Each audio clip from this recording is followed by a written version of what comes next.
Halo semuanya, ini adalah rekaman dari Western Art Review, lecture dari minggu ke-12, yaitu How to Visit Museum or Gallery Exhibition, bagian kedua.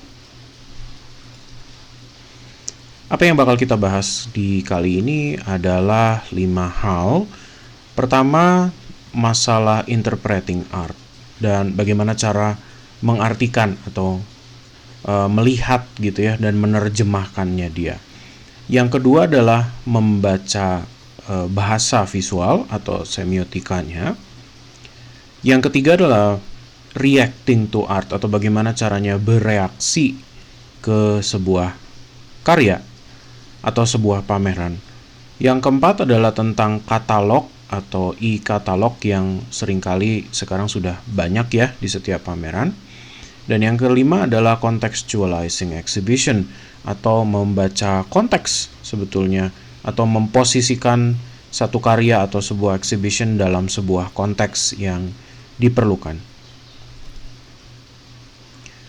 Kita mau baca dulu pertama dari persoalan interpreting art atau bagaimana kita menerjemahkan sebuah karya seni ya.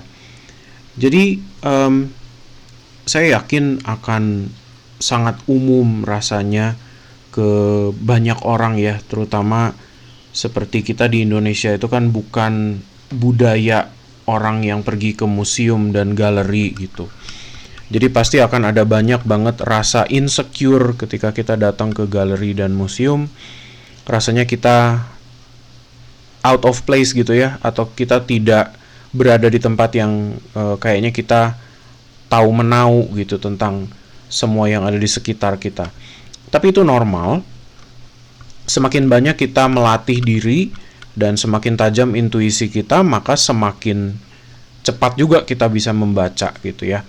Jadi step pertama, kalau dalam kasus kalian ya, mahasiswa desain atau mahasiswa seni, itu kan berarti kalian setidaknya punya sebuah gambaran kasar tentang keberlangsungan sejarah seni gitu ya. Nah, gunanya kalian belajar mata kuliah seperti ini adalah punya bekal untuk tahu bahasa-bahasa visual, gaya-gaya yang mereka pakai, bahasa ungkapan-ungkapan yang dipakai. Jadi kalian punya bahan atau punya modal untuk membaca karya atau bahkan membuat sebuah karya seni atau desain jadinya ya. Nah, karena kalian sudah punya itu semua, maka kalian juga bisa mendeteksi basis-basis dari gaya tersebut dan pemikiran-pemikiran yang ada di belakangnya gitu. Nah, makanya saya juga sering kali menyebut sangat penting untuk kita tahu zeitgeist di belakang sebuah gerakan-gerakan seni atau gaya-gaya seni tertentu. Karena gaya seni itu seperti seolah-olah dia membekukan zaman lewat pemikiran dan lewat gayanya. Jadi mungkin di minggu lalu kita sudah lihat gimana Art Deco itu sering ditempelkan dengan hingar-bingar, pesta gitu ya, kemewahan. Itu juga tidak aneh karena memang dibekukan di dalam Art Deco itu sebuah gaya yang mengandung euforia dari periode sebelum dan sesudah Perang Dunia Pertama. Jadi sebetulnya kita bisa lihat ya, sebagai sebuah contoh, mereka cocok gitu. Dan pemikiran itu akan tertempel terus ke gaya tersebut. Karena tadi memori akan masa lalu itu. Tapi begitu dia dipakai, misalnya pada kasus yang lain misalnya gitu ya, jadi Art Deco dipakai untuk sebuah film horor misalnya gitu, ya bisa saja. Cuman kan jadi dia menggambarkan sebuah keadaan horor di tengah keadaan yang kemewahan yang dihancurkan gitu seolah-olah ya. Jadi lagi-lagi agak sulit untuk bisa lepas dari sebuah gaya itu karena dia sudah mengandung sebuah memori sendiri gitu di dalamnya. Jadi sangat berhati-hati dengan itu. Nah, jadi kembali lagi, step pertama yang paling mudah adalah ingat semua pemikiran-pemikiran yang sudah tercatat di dalam sejarah seni. Nah, dengan begitu maka akan sedikit lebih mudah untuk kita bisa membaca karya atau membuat karya. Step kedua adalah jangan takut tentang salah dan benar. Karena gini, ini terhubung juga dengan keadaan tadi yang masalah insecure ketika kita datang ke galeri atau ke museum. Kayak seolah-olah kita takut untuk menebak salah gitu ya. Nah, seni itu tidak punya benar dan salah. Karena ada ruang pribadi yang dimana ketika kalian masuk, kalian senang dengan karyanya atau kalian tidak suka dengan karyanya, ya tidak apa-apa, tidak ada masalah sebetulnya gitu ya. Kalau kalian merasa, oh gaya seperti ini saya tidak suka, nggak ada masalah juga gitu ya. Kan, tapi tentunya ada sebabnya. Kalau kalian pelajarin lebih lanjut, kalian mencoba bertanya ke diri sendiri, kenapa sih saya nggak suka ini, kenapa saya nggak suka gaya ini gitu ya. Apakah menurut kalian, misalnya kalau kalian melihat sebuah karya abstrak itu harus murni abstrak gitu ya. Dan kalian senangnya yang murni abstrak misalnya. Tapi ketika masuk ke ruang pameran yang karya seni abstrak itu ternyata abstraksinya digabungkan dengan bentuk-bentuk lain yang ternyata tidak abstrak gitu. Terus kalian berpikir, ini kayaknya bukan karya yang bagus nih gitu ya. Ya nggak apa-apa, itu menurut kalian kan. Jadi pendapat pribadi kalian itu tidak salah ketika ada di dalam ruang pemikiran pribadi. Jadi itu tidak pernah ada yang akan menyalahkan kalian sebetulnya ya. Jadi jangan takut tentang masalah benar dan salah, karena preferensi setiap orang tentunya akan berbeda. Nah, begitu juga dengan menebak sebuah karya.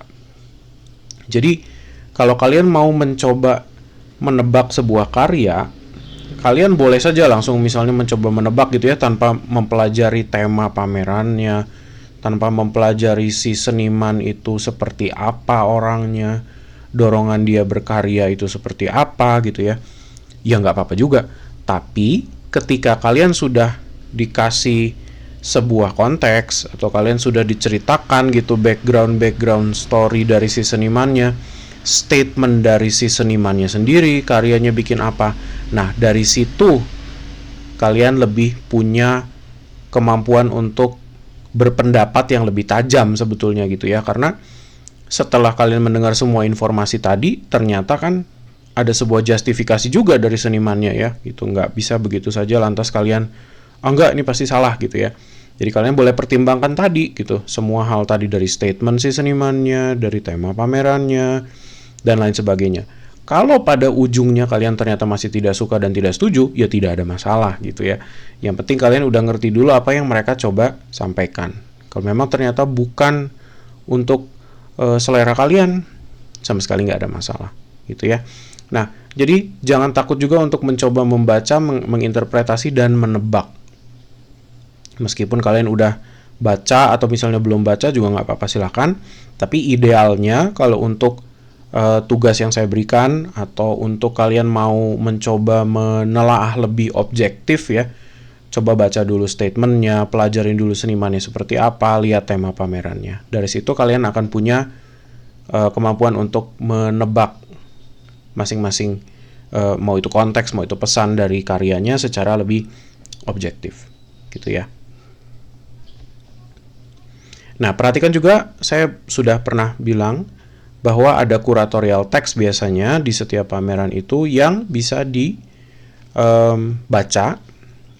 dan disitulah sebetulnya mereka mencoba untuk menyampaikan argumen dari sebuah pameran ya.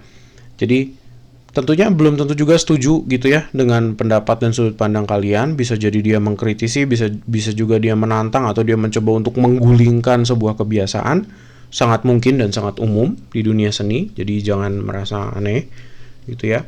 Tapi cobalah untuk melihat teks itu, karena teks kuratorial itu tidak mungkin ditulis tanpa tujuan. Dia punya tujuan, yaitu untuk membingkai si pameran tadi dan menaruh argumen yang dipakai. Nah, step berikutnya, kalau kalian sudah masuk ke dalam sebuah pameran, kalian sudah lihat karyanya, kalian boleh coba lihat kesamaan atau perbedaan di dalam bahasa visual atau ungkapan yang digunakan. Misalnya, pertama, kalian bisa lihat dulu dari contoh misalnya Nyoman Nuarta dengan futurisme. Nah, walaupun Nyoman Nuarta tidak pernah mengklaim bahwa dia menggunakan atau meminjam gaya futurisme, tapi kita bisa lihat ada semacam kesamaan gitu di situ ya. Itu permasalahan pergerakan. Nah, ini bisa kalian lihat dari contoh dua gambar yang ada di atas. Futurisme dengan Rush Hour, kalau saya nggak salah judulnya Rush Hour, dari karyanya Pak Nyoman Nuarta. Nah, ketika kita sudah melihat begini kan artinya kita bisa mencoba membandingkan juga. Kalau kalian mengingat futurisme itu mereka berpendapat bahwa seni yang bagus itu seni yang dinamis, yang punya rasa gerak misalnya. Apakah rasa gerak tersebut ternyata ada di karyanya Pak Nyoman Nuarta gitu ya. Nah, secara sekilas, secara permukaan rasa gerak tersebut tentu ada. Tapi apakah rasa gerak ini dilihat dari sudut pandang barat? Ya tentunya enggak gitu ya. Waktu saya guide kalian ke Nuart, ke galerinya Pak Nyoman Nuarta, itu sudah pernah kita bahas gitu ya. Jadi itu juga ada sebuah perbedaan perspektif dari orang-orang Hindu yang mana sudut pandangnya relatif lebih spiritual ya dibanding dengan mereka yang modern gitu dari sudut pandang barat, di mana futurisme itu tidak berpikir tentang ruang dimensi zat skala niskala gitu ya, tidak seperti Bali gitu.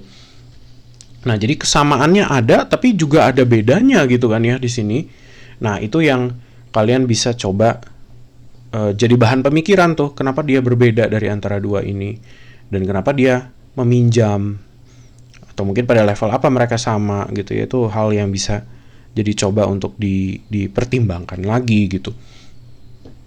Nah, contoh kedua adalah karyanya David Hockney yang di bawah sini dengan salah satu karya dari dosen kita gitu ya, Bu Puri Vidini. Nah, di sini Bu Puri menggunakan kolase dari kayak berbagai macam dimensi gitu yang saling bertumpang tindih gitu ya. Ada dinding rumah, ada pantulan lewat permukaan air, terus juga ada dinding-dinding kayu gitu ya, ada seperti ini ruang kabin dan lain sebagainya, ada jendela juga gitu di atas itu. Nah, ini kan sebuah cara penyampaian tertentu gitu ya. Nah, misalkan kalian teringat dengan karya-karya surreal misalkan gitu ya, yang terjadi kolase-kolase seperti itu, atau kalian teringat dadaisme gitu, atau kalian teringat juga karya-karya kontemporer lain yang ternyata menggunakan juga kolase-kolase seperti ini. Ya, boleh gitu untuk kalian coba perbandingkan antara dua itu ya, karena lagi-lagi kalian akan mencoba untuk menyambungkan dari cara berpikir si seniman ini. Ketika kalian coba sambungkan ke situ untuk dicoba diterka atau ditelaah gitu ya, apakah dia masih ada hubungan gitu, masih tersambung, apakah dia berbeda gitu, apakah kolase dari karyanya Bu Puri ini dengan kolase dari periode Dada misalnya gitu ya, Dadaisme itu berbeda gitu ya. Nah, atau mungkin sama gitu kan ya, Dadaisme juga berbicara tentang penolakan gitu. Tapi apakah penolakan itu ada di karya Bu Puri gitu? Saya rasa enggak. Nah, di situ kan dia menjadi berbeda sebetulnya ya. Gitu.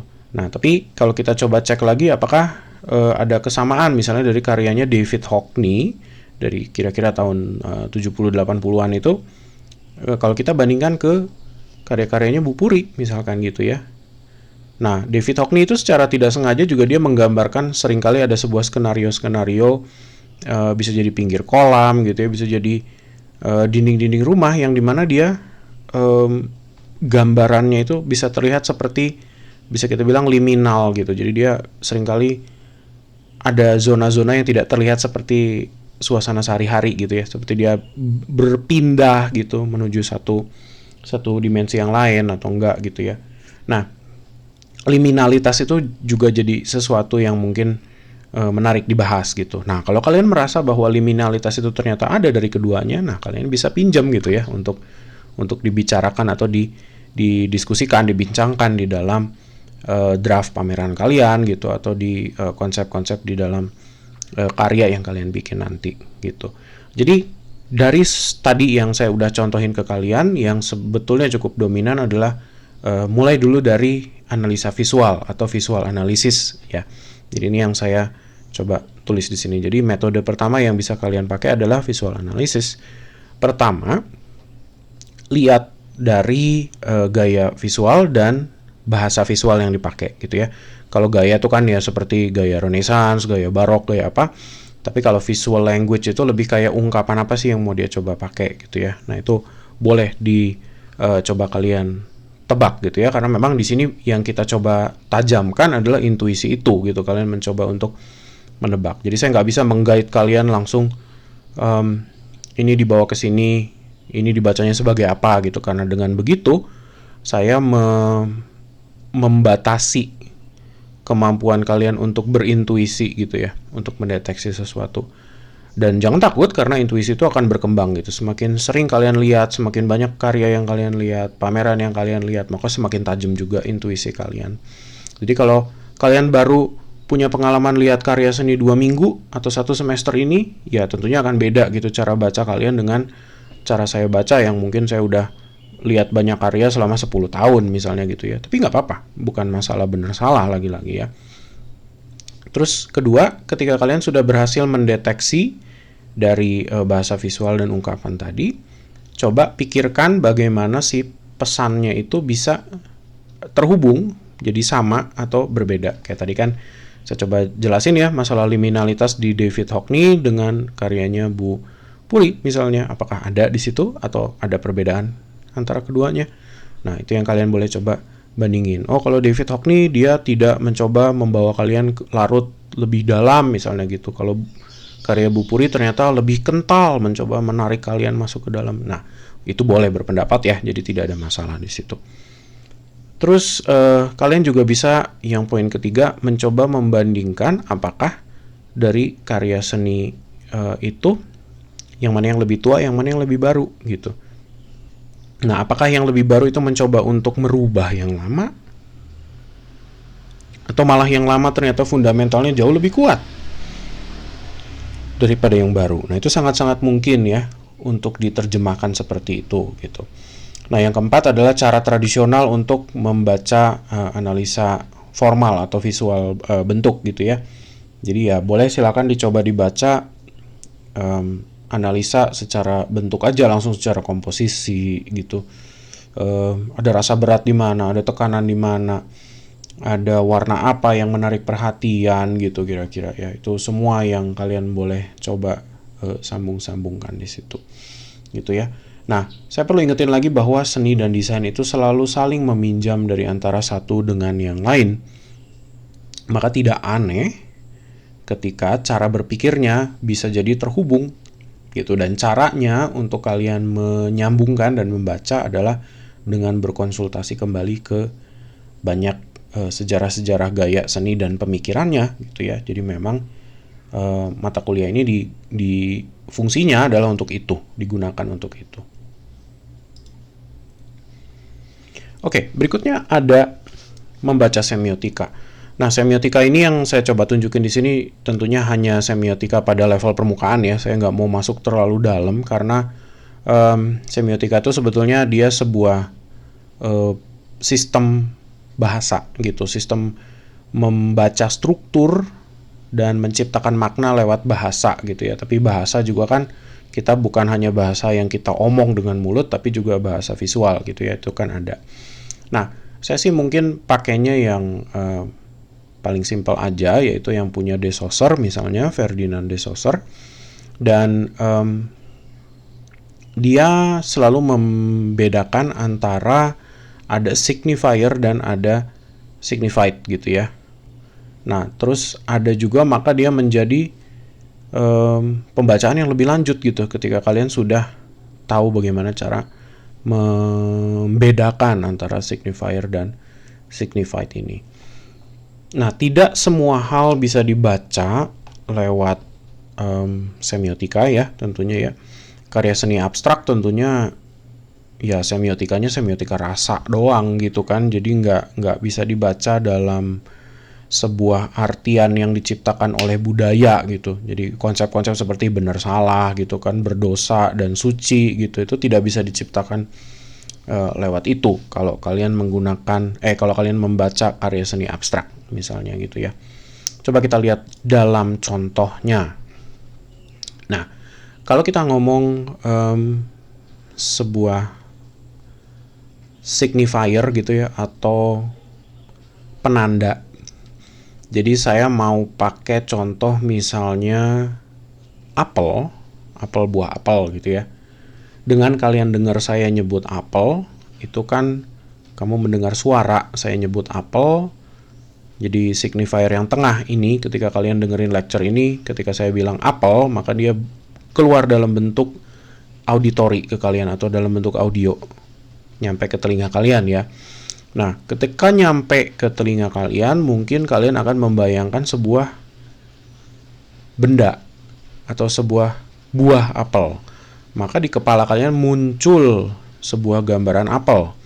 Mau apelnya warna hijau, mau apelnya warna merah, mau bentuknya besar, mau kecil, mau peyang, mau apa, tidak masalah. Pokoknya di kepala kalian muncul sebuah bentuk apel gitu kan ya.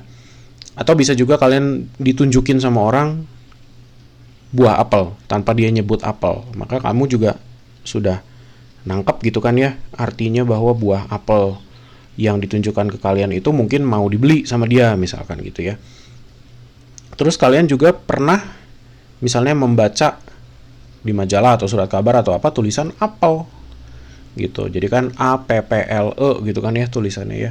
Nah, ini semua bentuk penanda gitu, mau disampaikan dalam bentuk tertulis, mau disebut ke kalian, atau mau ditunjukin barangnya langsung, ini semua adalah penanda gitu. Tapi ketika dia nyampe ke makna yang lebih menyimbolkan apa gitu dari ketiga hal ini kan tentunya menjadi hal yang beda gitu. Nah, coba kita lihat berikutnya ya. Jadi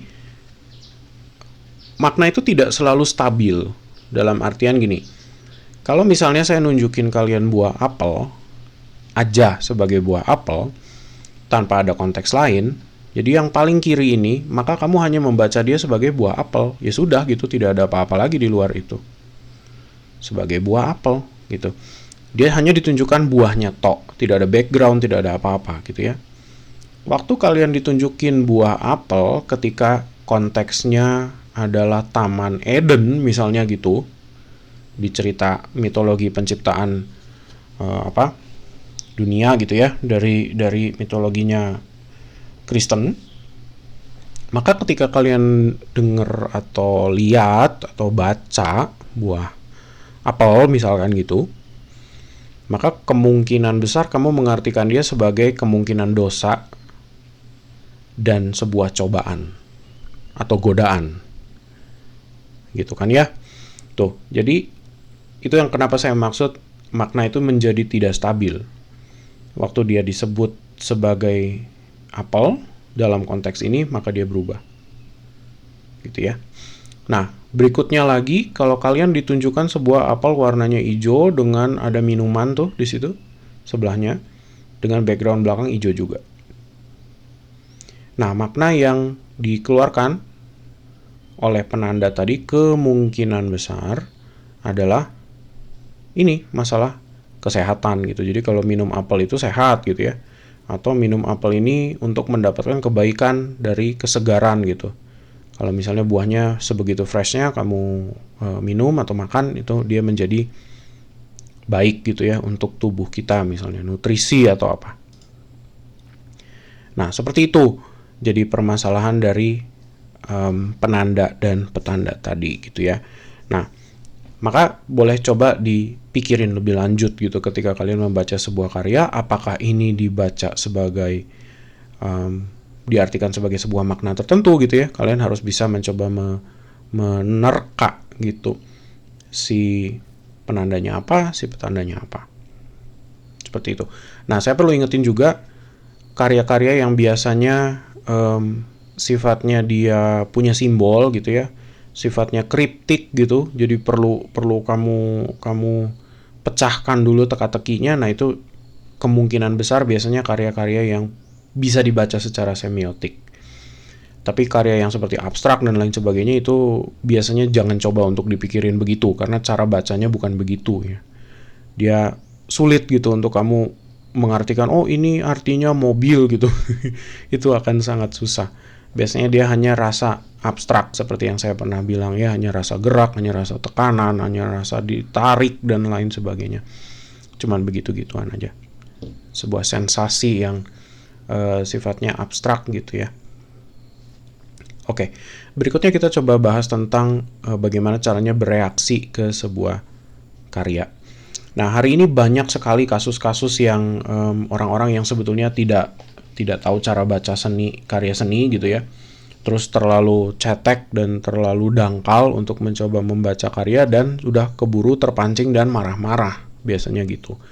Nah, yang menjadi sangat kasihan adalah seniman-senimannya, biasanya dirundung lah, dibully lah gitu ya, di cancel gitu karya-karyanya dan lain sebagainya.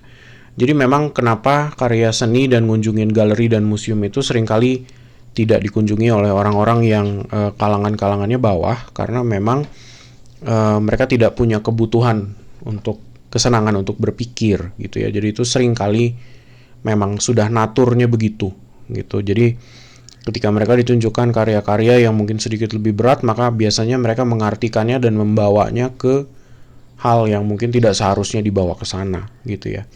Nah, kenapa saya sebut itu semua? Karena gini, setiap karya itu sebetulnya dibuat untuk bikin atau memancing audiens itu bereaksi, itu sudah pasti.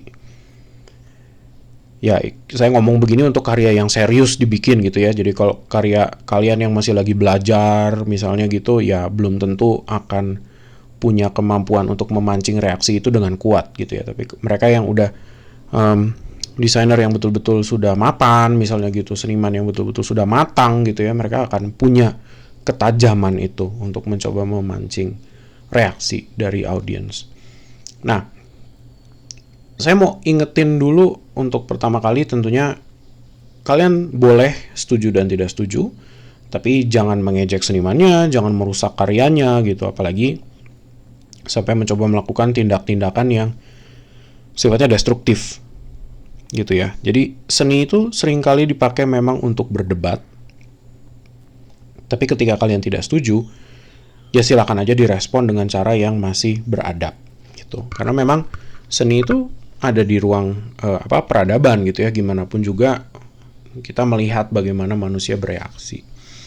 Nah, dengan warning tadi, catatan tadi sudah saya sebut, maka kita boleh coba bagaimana caranya bereaksi ke karya. Pertama, kalian boleh setuju dan tidak setuju, itu tidak masalah. Namanya orang berdiskusi dan berargumen, pasti gitu ya akan ada sebuah ketidaksetujuan. Jadi itu normal gitu. Itu hal yang sangat normal untuk terjadi. Dan kedua belah pihak ya tentunya harus bisa menerima gitu ya. Dan sebab itu juga kan makanya ada kritikus seni gitu. Ada kritik seni, ada pembahasan, ada review pameran, ada review karya dan lain sebagainya. Itu bisa terjadi gitu. Jadi memang diizinkan kok sebetulnya untuk agree dan disagree itu. Nah, itu hal pertama gitu ya, masalah setuju dan tidak setuju. Tapi sebetulnya bukan hanya di situ gitu ya. Boleh saja kalian merasa iya setuju, di alam bawah sadar kamu kepengen tapi nggak bisa gitu misalnya ya. Itu juga nggak apa-apa sih. Terus poin kedua adalah bisa dimungkinkan untuk merasa kesenangan, merasa sedih, merasa puzzled atau seperti diajak berpikir gitu ya, atau merasa sesuatu yang surreal. Itu juga mungkin untuk terjadi. Nah, merasa sesuatu yang surreal itu apa? Sesuatu yang surreal itu kan alam mimpi. Jadi kadang-kadang seperti yang saya pernah bilang, jadi rasanya seperti enggak logis ketika kamu lihat gitu ya.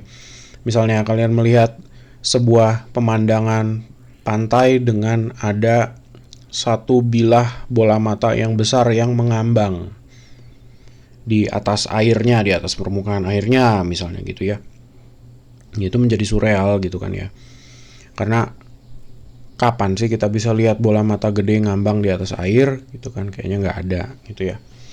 Nah itu surreal gitu. Kalau merasa puzzled itu mungkin kamu bisa melihat satu lukisan yang berisi anak tangga yang saling sambung menyambung dengan seperti dimensinya yang bercampur aduk gitu ya. Itu merasa puzzled misalnya.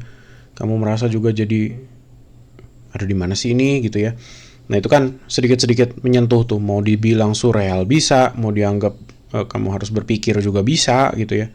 Itu merasa puzzled, itu kayak gitu. Jadi atau disuguhkan sebuah apa ya mekanisme yang besar gitu. Ada karya seni tertentu yang dia bikin sebuah mekanisme seperti pinball gitu, jadi dijatuhin bolanya dari atas, dia turun, dibawa conveyor belt, nanti berubah kemana, terus nanti dia muter lagi ke atas. Itu kan ada sebuah kenikmatan sendiri untuk melajarin struktur mesin itu gitu ya.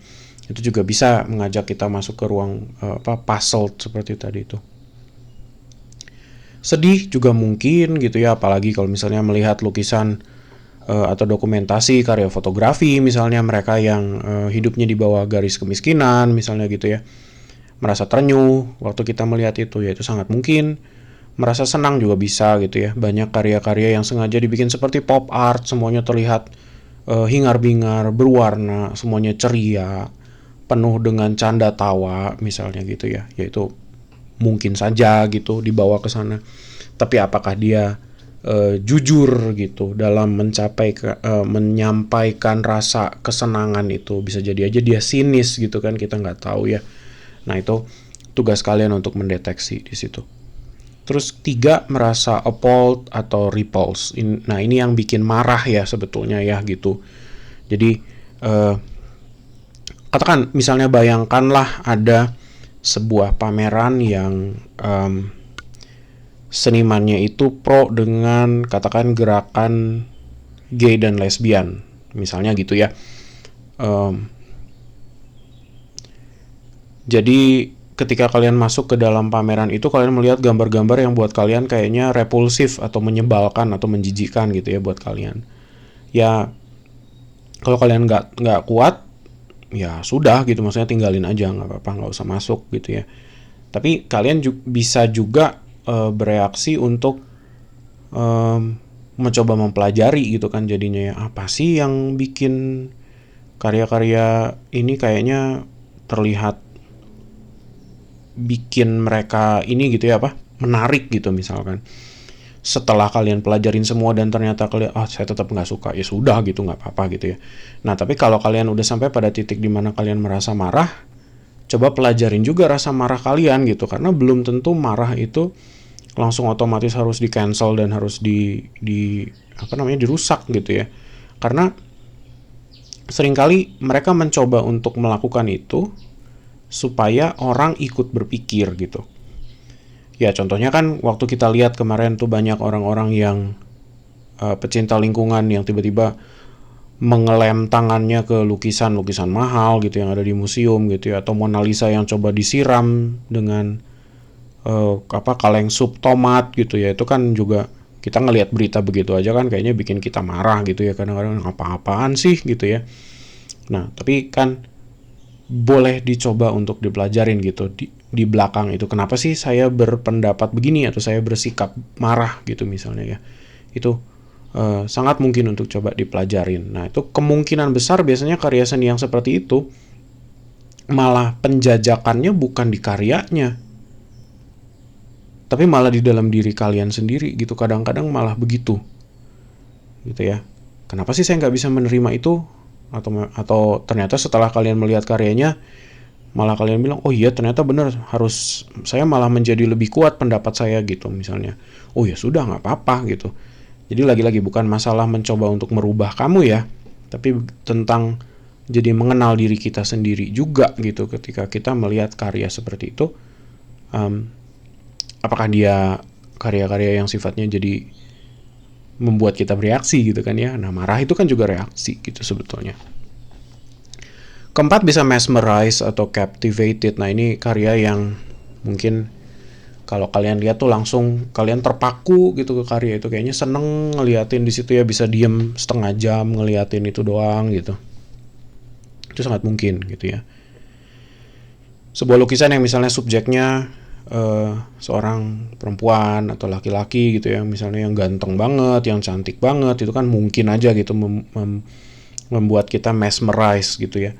Buat kalian hari ini yang paling gampang mungkin kalau saya ilustrasiin itu, kalau kalian lagi ngeliatin idol Korea kalian itu gitu, misalnya cewek-ceweknya atau cowok-cowoknya, itu kan pasti disuguhkan memang begitu gitu dari sisi budaya visual gitu, untuk diingini secara seksual sebetulnya, tapi ya mereka nggak pernah nunjukin itu dalam cara yang vulgar gitu kan, tapi ya ada gitu, memang itu salah satu cara mereka menjual gitu kan.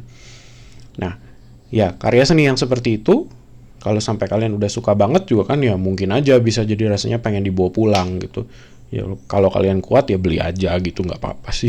Tapi kalau nggak bisa kan artinya jangan lantas menjadi obses gitu ya, menjadi suatu obsesi yang tidak sehat juga gitu dengan figur-figur itu gitu loh.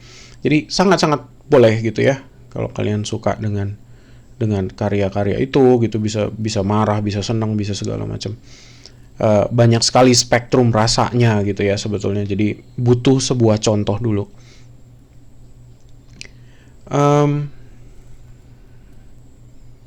Ya kayaknya itu yang perlu saya sampaikan ya. Perdebatan itu seringkali terjadi di level mental gitu ya, kalau kalian di level pikiran maksud saya. Kalau kalian baru saja melihat pameran atau karya-karya yang seperti tadi ya, memunculkan sebuah pemikiran, ya artinya memang itu yang dicari gitu. Kalau sudah sampai terjadi itu di dalam diri kalian, karya itu udah sukses, udah bikin kalian bereaksi gitu. Yang sering kali terjadi di orang Indonesia adalah nggak tahu gimana cara ngerasa gitu. Jadi ketika masuk dalam situ ngelihat karya, ya udah mati rasa aja gitu, nggak ada apapun yang jadi feedback gitu ya, dan nggak ada apapun yang bisa dijadikan pembelajaran sama sekali. Nah tapi perlu diingat juga bahwa kalau kalian menggunakan berbagai macam sudut pandang gitu ya, kalau kalian udah nyampe pada sebuah pengetahuan bahwa karya seni itu punya cara baca gitu ya masing-masing. Contohnya misalnya psikoanalisis dari surrealisme gitu. Di minggu lalu saya sudah coba bahas ke kalian bahwa ada cara baca tertentu gitu ya untuk karya surreal. Jadi kalau kalian udah tahu dan kalian mencoba membaca dengan cara lain, ya kemungkinan besar akan ada yang hilang gitu di dalam pembacaannya ya. Tapi kalau seandainya sudah bisa kalian aplikasikan pakai psikoanalisis gitu ya, kemungkinan besar maka akan terasa lebih lengkap gitu mungkin ya pembacaannya. Saya lagi-lagi tidak bilang bahwa cara lain itu salah, karena namanya setiap karya itu dibikin dengan beda zaman, dia akan pakai banyak hal lain yang dia coba include gitu ya dalam cara bikin karyanya dan pembahasannya, maka otomatis juga sah-sah aja sih sebetulnya dibaca dengan cara lain. Tapi coba istilahnya dicurigai dulu ketika dibaca dari sisi psikologi tadi, bisa nggak ya gitu. Karena begitu kita lihat misalnya contoh gambar yang ada di kanan ini sudah contoh surreal. Jadi waktu kalian coba baca ini dan kalian udah tahu oh ini surreal nih, coba kita baca dari sisi psikologi gitu ya. Nah kalau bisa maka ya udah boleh dipakai. Jadi seringkali perspektif juga penting untuk diasumsikan, karena kita mesti tahu juga cara bacanya menggunakan kacamata apa gitu. Karena nggak semua cara baca kan sama ya. Jadi ada banyak metodenya gitu, ada banyak perspektif yang bisa dipakai. Nah itu yang kalian perlu coba deteksi juga. Oke. Nah, permasalahan katalog dan e-katalog ini saya pernah titip ke kalian hanya untuk membantu sebetulnya ya. Jadi kalau pengen tahu lebih lanjut tentang seniman itu, pengen tahu lebih lanjut tentang pamerannya, tentang catatan yang mungkin kalian bisa bawa pulang gitu ya. Nah, boleh dicoba untuk di-download e-katalognya, biasanya gratis, tapi ada juga yang dijual. Nah, kalau dirasa kalian senang banget dengan pameran itu dan kamu mau beli katalognya, boleh coba gitu cari ya, biasanya ada di sana. Katalog biasanya bisa jadi kalau dicetak fisik harganya bisa dari ratusan ribu sampai jutaan. Jadi tergantung dari kebutuhan kalian ya. Kalau yang memang cuma senang untuk tahu sekilas aja, ya mungkin download aja e-katalognya lewat QR code yang sudah ada gitu ya. Itu akan membantu kalian. Nah, katalog yang dicetak itu kenapa mahal? Biasanya karena dipegang sama kolektor-kolektor yang memang sudah interesan dengan karya si seniman tersebut gitu. Nah, karena dia ngikutin seniman itu, misalnya ada satu atau dua kolektor yang udah seneng banget sama seniman itu, maka mereka akan pegang banyak buku-buku katalognya supaya mereka bisa membaca tendensi gitu ya, si seniman ini tuh berkaryanya seperti apa sih gitu dari dulu sampai sekarang gitu ya. Nah, nanti mereka bisa memprediksi juga, oh ini kayaknya beda nih, ini baru nih gitu. Kira-kira seperti itu. Nah, sekarang kita mau mencoba latihan untuk mencek konteks dari sebuah pameran. Di sini saya mau coba ambil contoh dari Picasso, Pablo Picasso ya. Periode awal sebelum dia bikin gaya kubisme misalnya, dia pernah masuk ke satu periode yang namanya Blue Period atau periode biru katanya gitu ya.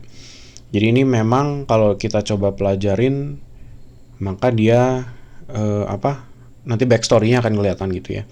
Tapi anyway, waktu kita lihat 3 gambar yang ada di bawah sini nih, itu ada 3 orang gitu ya, ada bapak-bapak, ada ibu-ibu, dan ada anak kecil.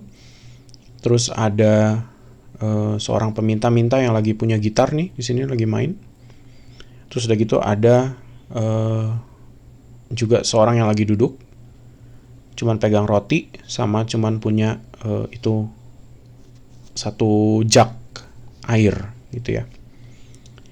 Nah, ini kalau saya ceritain adalah satu blue period dari Pablo Picasso yang dimana dia juga waktu dulu melukis itu baru permulaan awal, masih miskin, jadi uangnya juga masih belum banyak, dia sering juga kelaparan dan lain sebagainya.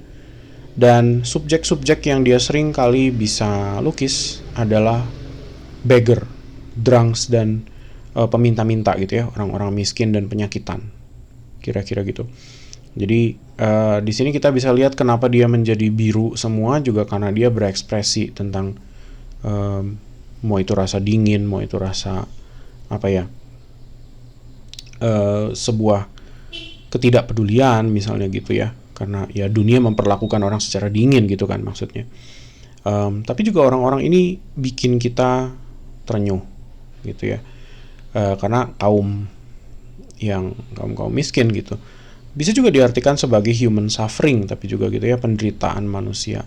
Nah itu kan deduksi sebetulnya. Jadi kalau seperti tadi saya ceritain, karena saya tahu sedikit tentang periode-periodenya Picasso, saya tahu latar belakang dari lukisan-lukisan ini, maka otomatis saya bisa membaca konteksnya gitu. Kalau misalnya dalam satu pameran ini hanya ada 3 karya ini, maka saya tahu bahwa dia ngomongin tentang tadi orang-orang miskin, kemiskinan, kesengsaraan, dan lain sebagainya. Maka konteksnya ada di situ.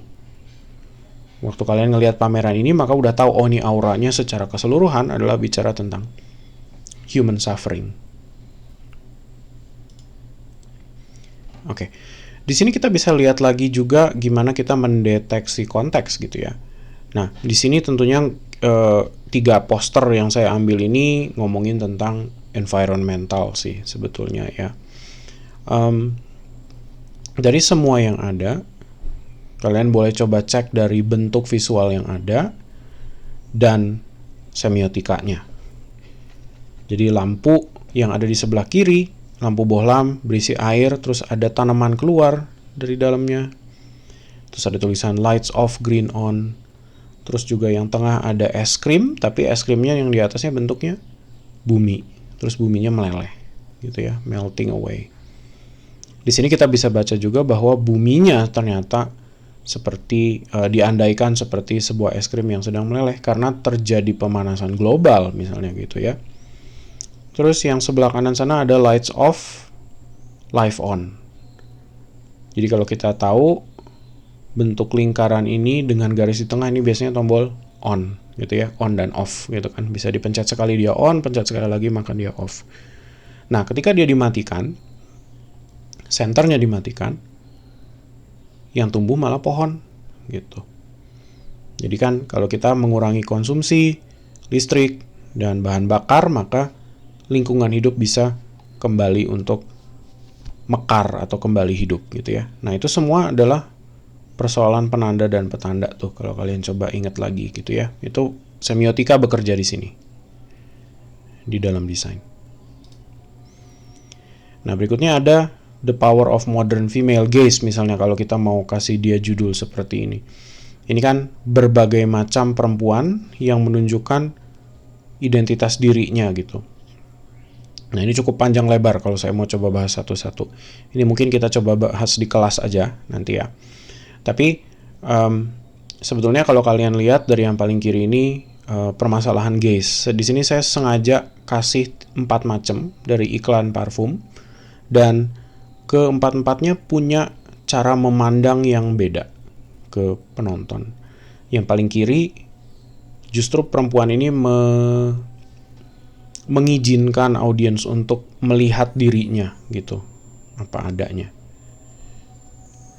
Nah, yang kedua, ini sudut pandang yang seperti seolah-olah membuat dirinya seperti memancing gitu ya, supaya diinginkan sama lawan jenis atau sama orang yang tertarik gitu sama dia. Sedangkan yang ketiga di sini menunjukkan cara pandang yang menantang. Jadi dalam artian mereka menantang melihat kembali ke audiens gitu. Nah, itu kan ketika kalian diliatin sama orang yang kayak gini kan ngeri juga gitu ya, maksudnya ini orang udah mau marah sama saya mungkin gitu ya, kayak udah mau mukul atau apa gitu. Tapi kadang-kadang kan identitas perempuan juga di film atau di apa itu seringkali dipakai ditunjukin identitas yang agresif ya. Jadi artinya mungkin malah desirable gitu, atau perempuan-perempuan yang seperti itu yang sedikit kuat gitu ya, identitasnya yang liar gitu, yang berani gitu, itu malah terlihatnya malah menarik gitu kan, malah diinginkan gitu biasanya. Nah, terus yang paling kanan ada parfum Bulgari. Di situ kita bisa lihat ini juga tipe perempuan penakluk gitu. Kalau kalian coba lihat ini udah ada singa belakangnya gitu, terus dia merasa tidak takut menempelkan diri ke singa itu gitu, terus dia pegang. Dan dari pandangan matanya juga kita bisa lihat ini pandangan mata yang seperti seolah-olah dia bangga dengan dirinya sendiri gitu. Itu kan semuanya cara-cara baca ya. Nah, berikutnya tentang rokok. Nah, sampel di sini kita bisa lihat dari visual dan dari copywriting ya, dari tulisan yang dipakai. Kita juga bisa lihat bahwa ini ternyata mempertanyakan apakah kalau orang ngerokok itu tidak ada sebab akibatnya gitu ya. Ternyata kan ada gitu. Jadi menunjukkan bahwa ini bentuk-bentuk gusi yang sudah mulai sakit gitu, gigi yang sudah mulai menguning. Jadi kerusakan-kerusakan yang sebetulnya mulai terjadi tapi dia pada tahap yang awal gitu ya. Yang di tengah di sini kita bicara tentang do not inhale your food katanya gitu. Jadi dibikin seperti burger tapi sebetulnya ini isinya korek api sama puntung rokok gitu. Jadi jangan jadikan asap rokok sebagai makanan kan gitu. Jadi karena ini merugikan orang gitu ya, jadi perokok sekunder ya sebutannya ya. Orang ini mungkin nggak merokok tapi dia menghirup asap rokok nyaris konsisten setiap hari, ya itu juga jelek gitu ya untuk pernapasan mereka. Yang ketiga itu masalah asap rokok yang membunuh anak kecil gitu. Jadi kalau kalian lihat di sini, ini gambaran anak kecil yang seperti seolah-olah dibekap dengan plastik, tapi sebetulnya itu bukan plastik beneran ya, itu asap rokok gitu. Jadi dari situ kita bisa lihat juga ada semiotika yang dimainkan di situ ya. Nah, maka secara konteks kalian bisa mengambil kesimpulan bahwa ini bahaya dari rokok dan asapnya gitu ya, misalkan. Seperti itu.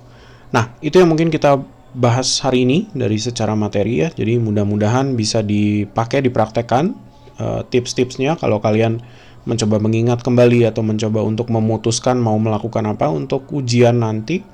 Kalian boleh coba timbang-timbang dari apa yang saya sudah kasih di sini. Oke. Ya, kita ketemu lagi di materi terakhir berarti di minggu depan, yaitu saya bakal menyelesaikan semua pembahasan sampai ke seni kontemporer, kira-kira gitu. Oke. Kita ketemu lagi di rekaman yang berikutnya.